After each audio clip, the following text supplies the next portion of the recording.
নতুন সংগঠন ছোটনাগপুর আদিবাসী কর্মী সমাজ এবং সেই ছোটনাগপুর আদিবাসী কর্মী সমাজের ডাকে আগামী 11ই মার্চ পুরুলিয়ার ট্যাক্সি স্ট্যান্ডে একটা বিরাট যে জনসভা, সেই জনসভার ডাক দেওয়া হয়েছে পুরুলিয়াদের জাতিসত্তার দাবিকে সামনে রেখে। তবে এইবার দেখার বিষয় রয়েছে বন্ধুগণ, ছোটনাগপুর আদিবাসী কর্মী সমাজের ডাকে এই যে এত বড় সভা যেটা পুরুলিয়ার ট্যাক্সি স্ট্যান্ডে ডাকা হয়েছে, সেই সভাটা কতটা সফল হতে পারে এবং সেই সভা থেকে কি বার্তা দেওয়া হয়, এইটার দিকেও কিন্তু নজর থাকবে সকলেরই। এবার সবচেয়ে বড় বিষয়, ছোটনাগপুর আদিবাসী কর্মী সমাজ যেহেতু একটা নবনির্মিত সংগঠন, একটা নতুন সংগঠন, এই নতুন সংগঠনটা কর্মী আন্দোলনের রাস কতটা নিজেদের দিকে টানতে পারবে সেটারও কিন্তু দৃষ্টি রয়েছে। আর তার জন্য কিন্তু অপেক্ষা করতে হবে, সবাইকে অপেক্ষা করতে হবে, কারণ পুরোটাই হলো সময়ের খেলা, পুরাটাই কিন্তু সময়ের খেলা।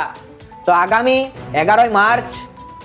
ছোটনাগপুর আদিবাসী কর্মী সমাজের ডাকে এই যে জনসভা হওয়ার কথা পুরুলিয়ার ট্যাক্সি স্ট্যান্ডে, সেই জনসভাটা কতটা সফল হবে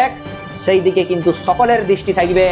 যেমন বাকি সংগঠনগুলো অর্থাৎ কর্মী সমাজ বা কর্মী নামধারী যে সমস্ত সামাজিক সংগঠনগুলো রয়েছে তাদের তো দৃষ্টি থাকবেই তাদের এই জনসভার দিকে, এবং বলা যেতে পারে সমস্ত রাজনৈতিক দল থেকে শুরু করে কর্মী সমাজের মোটামুটি প্রতিটা মানুষেরই দৃষ্টি থাকবে সেই দিনের দিকে, অর্থাৎ সেই দিকে ছোটনাগপুর আদিবাসী কর্মী সমাজ তাদের যে ডাকা সভা, সেই ডাকা সভা তারা কতটা সফল করতে পারে এবং সেই সভা থেকে তারা আগামী দিনে কর্মী আন্দোলনের রাশ নিয়ে বা কর্মী আন্দোলনের ভবিষ্যৎ নিয়ে তারা কি বার্তা দেয়। যাই হোক বন্ধু,